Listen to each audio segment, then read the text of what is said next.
Morning, Bill. Morning, Mark. And once again, it's not getting any warmer, is it? Yeah, we've had a few days of sunshine, and now suddenly it's gone the other way. It's I don't November quite at the end follow of the it. week. I'm starting to get a bit worried. And we've come off the back of the Geelong Business Excellence Awards, which was a great night. It sure was a big night. And A lot of happy people. A lot of happy people. And a few people who are probably a bit disappointed. Yep, but I think people should be pretty happy they got to be finalists in the various sections.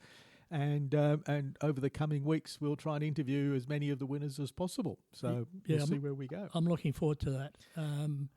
All right, so today we've got a podcast with one of the finalists of the Geelong Small Business Awards. Sorry, the Geelong Business Excellence Awards. In Tom Simic. And I'm looking forward to talking to Tom because, in actual fact, I was one of the judges that went and visited his business leading up into the finals. And I was very impressed with what I saw and what I heard. So I thought it'd be a good idea to interview Tom today. Excellent. So welcome, Tom. Thanks, guys. Thanks for having me on. And I think you were a first-year entry, weren't you? Is that?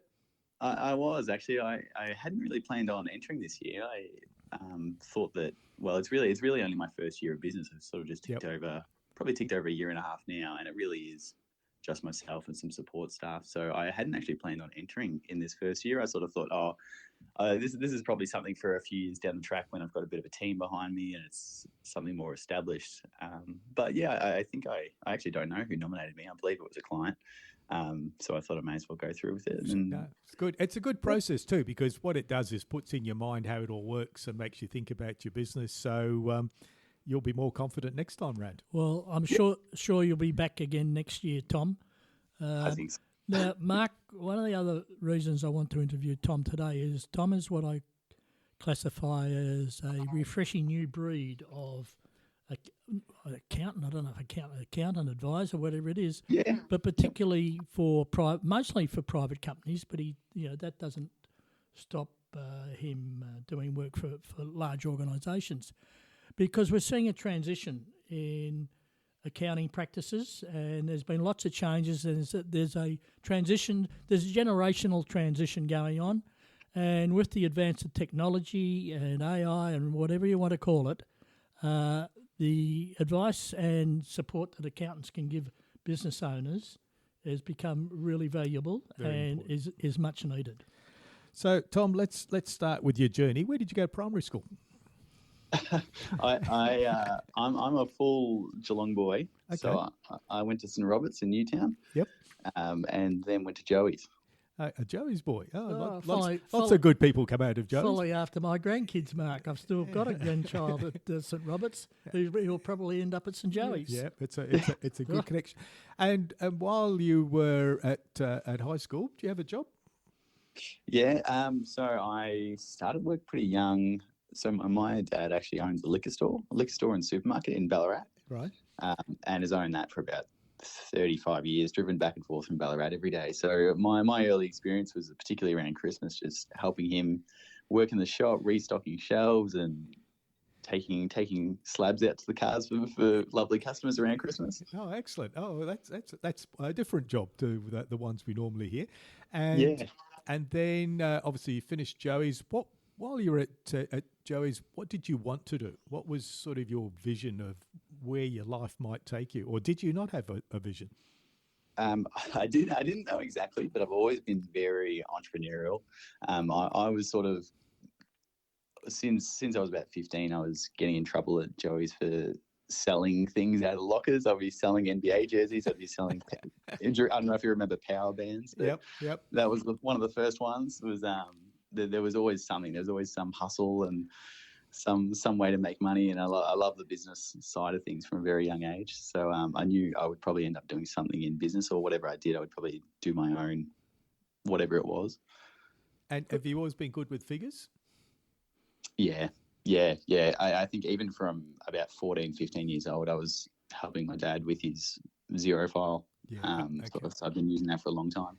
Yeah, well, there must be something in the water at St Joey's, Tom, because about 2 or 3 years ago, I mentored a young guy in year 10 who actually had a Facebook site or something That's going, right, yep. and he had something like 250,000 followers in the US, and he was running this little thing at midnight from his bedroom at home, and as a result, not getting his studies done, and that's why I went in to try and say, hang on, we have to get through year 12 first before we do too much more.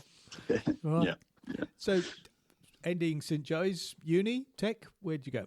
Yeah, uni. So I ended up, I was umming and ahhing. I loved business management and I loved psychology. I sort of got top for both of those and wasn't sure exactly what I wanted to do. So I was thinking about doing business psychology at Monash. Okay. Yep. But it was the first year that they were offering it. So I was a bit nervous that there was actually, is there jobs in this? Is there, like, what's the course going to be like? It's brand new.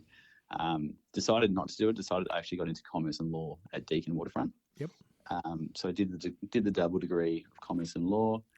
And I've kept studying. I just, I'm a sucker for punishment, and I just keep going back and keep doing more. So I've just finished my 6th uni degree this year. What have you done? What's your degree? The one this year was actually the Geelong Chamber of Commerce and Deakin Executive Leadership degree, yep. which I believe that's a graduate diploma in management or graduate certificate in management. Yep, and it gives you a lead into an MBA, doesn't it? I think. Yeah. You get credits for it. Get credits. Yeah, that's right. How did you find that program, Tom? I loved it. Yeah. I loved it. I thought it was great. It was the first year they've done it. So there was a little bit of, so there was a few things with the assignment, a few other bits and pieces where people just weren't sure exactly what needed to be done. But I thought it was great because it recognised that everyone in the room, so there's about 20 of us, and they're all sort of future leaders of Geelong. Everyone is sort of very busy working their own jobs. And so there wasn't a lot of homework. It was really just one day a month, fully intensive lectures.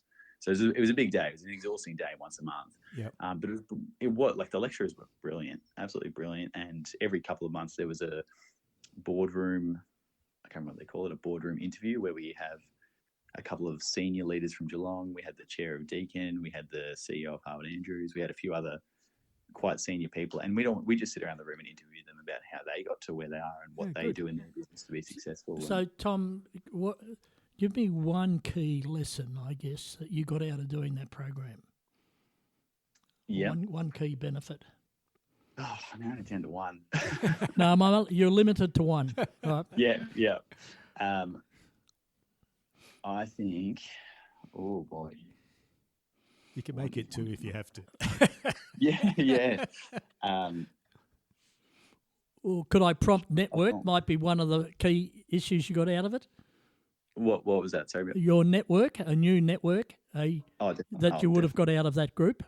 Oh, definitely. Yeah, that's probably a good one. I made very good friends with Justin from Cabinets by Computer, who won the Business Excellence Awards this year. That's right, yes. Very good. And a few of the guys, Paul from KPMG, and there's a whole range of people there that, because you see the same people every month and you're all studying together, the networking alone was great.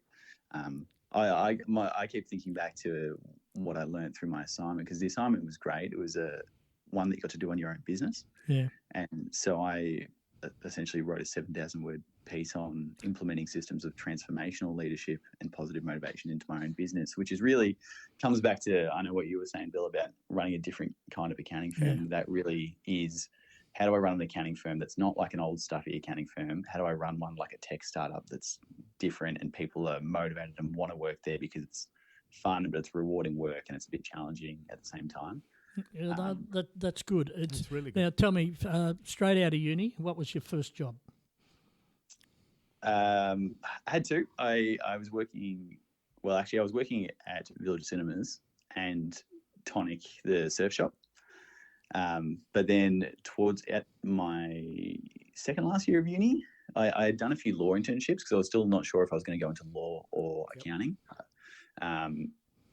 My dad convinced me to just go have a chat to his accountant, Matt from Advisory Partners.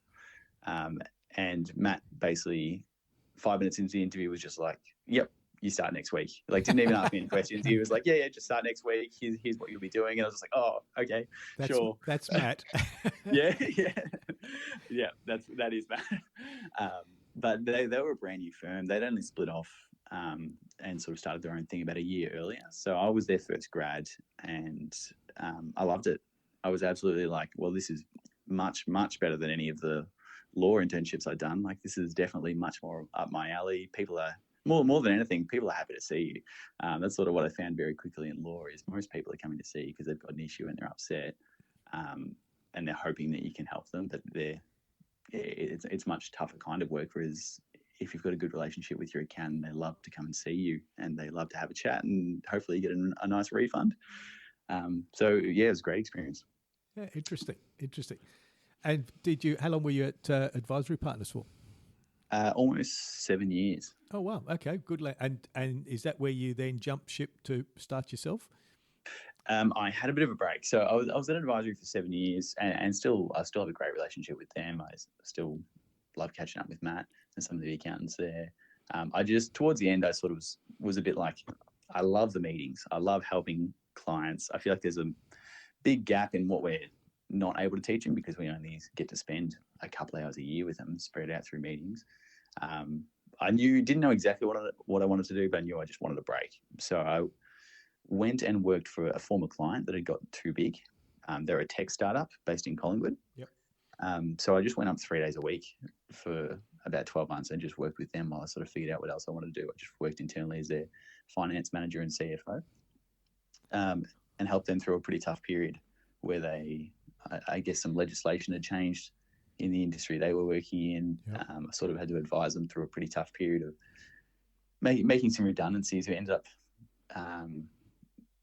I guess, reducing the staff by about 30%. Wow. And at that time, I actually volunteered myself. I said, hey, this is probably a good opportunity. I think I like what I'm doing in terms of this CFO and finance manager role. I love this, and I can definitely do this with a few other businesses, including a few former clients that I knew were having similar, not the same issues, but more they were just having growing pains and they needed someone a bit more hands-on than a regular accountant. So I sort of offered myself as a redundancy at that point, which they were happy with, and I sort of stayed on as an advisor, but more of a CFO advisor, and that sort of a year later is when I started my own firm. And was that a big step, or is that where you were thinking that's what I want to do? It was a big step at first. It was a big step leaving Advisory Partners, because it was a comfortable job and it was a great environment, and it was a tricky step back. But then after a year at this tech startup, I sort of had figured out what I wanted to do, and figured out that there was a need for this kind of work. So I was pretty comfortable at that point. So people listening, what was the thinking process in your head about starting up as your own? Did you have a client base that you were ready to reach out to, or did you hang the shingle on the door and hope? I had, between this tech startup that was going to stay on as an advisory client. So I guess, I know I haven't really mentioned it, CFO advisory is really my main service offering. So it's a combination of, it's a much more hands-on version of regular accounting where I essentially come in and help them fix problems, put in monthly performance reporting, help advise them on internally and in terms of things like structure, what they should actually do while we're growing really quickly. And, if they're opening a bunch of new stores, which is one of the other clients that I sort of had lined up. I didn't just take a jump with no clients. I sort of had the tech startup guys, and I also had quite a large restaurant group that they were former clients of mine. I love dealing with them. They love dealing with me. And I'd reached out to them before I went off on my own, and they said, absolutely, come do some work with us. So that was enough that I was like, okay, these two decent sized clients, that's enough that I can step back and not be stressing, and I can spend some time to. Okay, Tom, at the moment, we interviewed Worrell's last on our last podcast, Scott Anderson, because of all the talk that's going on in the press and everywhere about the economic conditions, and particularly the push by the ATO to call in the COVID debts, and a number of small private companies are really feeling the pinch, and unfortunately many won't survive. What do you think, from when you look at even your own clients and when you're prospecting for new clients, what are the key things that a business owner needs to focus on from a financial point of view, which we know many don't focus on at all? Yep. So I think particularly coming into a tough period, and I'm seeing it with a lot of my clients at the moment, is the sales are down more than anything. It's probably one is building some sort of cash base, cash reserve, because it is possibly going to be a tough couple of years, and they're going to have to stay on top of ATO debts rather than have the really flexible arrangements that we've had in the past. Probably the next one is diversifying their income sources. It's something I've seen with a couple where their regular income source has definitely dwindled just because consumer demand's a bit off at the moment. But we've sort of sat down and had really prompting discussions. I know for the tech startup guys, we've offered a separate subscription service, and that's really taken off, and that's a much more consistent income because it's a monthly subscription income.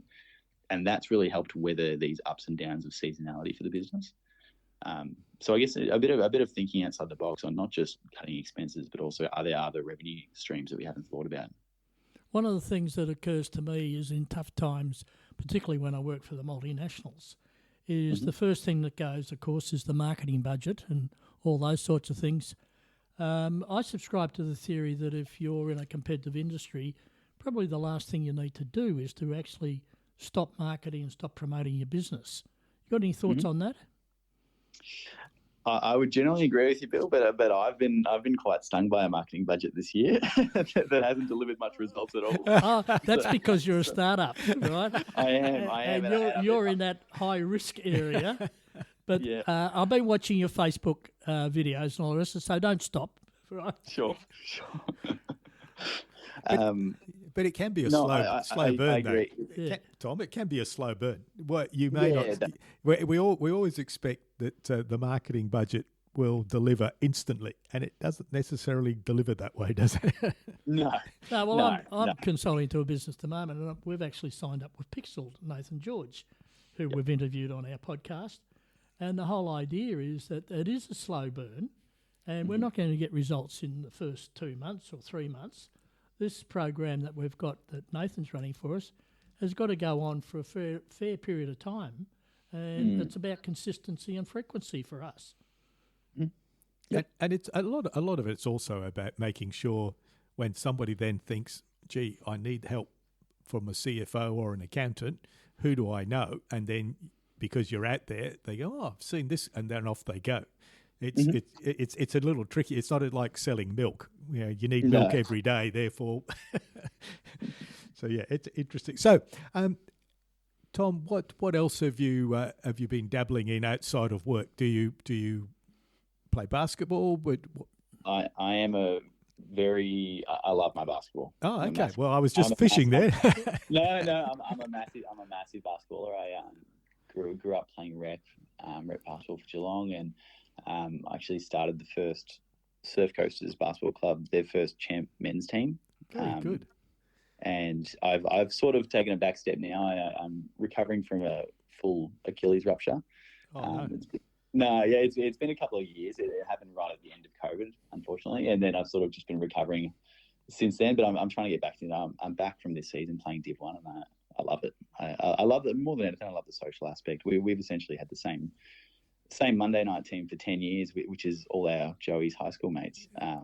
And I think we've just got better and better over the 10 years because we all know how each other play so well. So talking about basketball, Tom, how the hell is Geelong going to solve the problem of not enough courts? Because I follow the under-10s and the under-13s. And I can't believe the kids in this region who are playing basketball and netball for that matter, but there is a lack of capacity for venues. We've got 10-10 games and 9-50 games at the moment, which is absolutely killing some of our players that work early trades jobs the next morning. I don't know who. Someone told me last week that apparently they're in talks to build a couple of courts out at Elko Park in Lara. Nathan George is behind that because he is a coach with Lara, and and you're right. All they've got to do, he says, is raise the money, right? Yep. And that's a great use of Elko Park because it's underutilised. And the state's building some at Warren Ponds, I think. Is that as part of the Commonwealth Games and money? That one day, Mark, that will get built one day, right? But it's now looks like it's going to be the new netball centre for Geelong. Oh, down okay. there. Yep. Okay. Cool. So, Tom, how do people get in touch with you? Yeah, the easiest way is probably through our website. There's a few forms you can fill in on our website or just message the chatbot. But it's just www.simic.finance. That's it. There's no .com or anything. Yep. I think I probably missed a few emails because I think people put .com at the end of it by default, but it is just simic.finance. That's probably the easiest way. And reach out. I always do sort of a free initial chat just to see what your business needs, if it does need it, because I do get approached by a lot of small businesses that I can sort of help for a one-off piece of work, but ongoing work for a business that's doing less than $1 million, it often does get a little bit expensive, and there's only so much you can really fix in the short term. And your key services? So yeah, CFO, obviously, you've talked about it. Talk a bit more about it, Tom. Yeah. So something we've almost moved more into in the last couple of months is a full outsourced finance function. So often we'll talk to businesses and they're like, all right, we don't have an internal accountant or bookkeeper.